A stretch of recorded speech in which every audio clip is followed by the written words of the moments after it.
এবছর হজ করতে গিয়ে গত ২০ জুন পর্যন্ত বিভিন্ন দেশের ১,০৮১ জনের মৃত্যু হয়েছে। সবচেয়ে বেশি ৬৫৮ জন মারা গেছেন মিশরীয় নাগরিক। এবারের হজে বাংলাদেশের অন্তত ৩১ জন মারা গেছেন বলে জানা গেছে।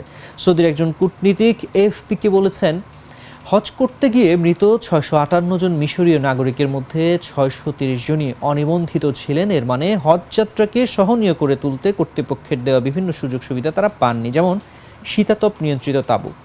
ইসলামের পবিত্রতম স্থান মক্কার গ্র্যান্ড মসজিদ এলাকায় তাপমাত্রা ৫১.৮ ডিগ্রি সেলসিয়াস পর্যন্ত ওঠায় হজযাত্রীদের কিছুটা স্বস্তি দেওয়ার জন্য এ ধরনের তাঁবুর ব্যবস্থা করেছিল সৌদি কর্তৃপক্ষ। সৌদি স্বাস্থ্য মন্ত্রণালয় কেবল রোববারই ২,৭০০টির বেশি তাপজনিত ক্লান্তির ঘটনায় রিপোর্ট করেছিল, কিন্তু তারপর থেকে এই সংখ্যাটি আর হালনাগাদ করা হয়নি। হজে মৃতদের বিষয়ে আনুষ্ঠানিকভাবে কিছু বলেনি সৌদি সরকার।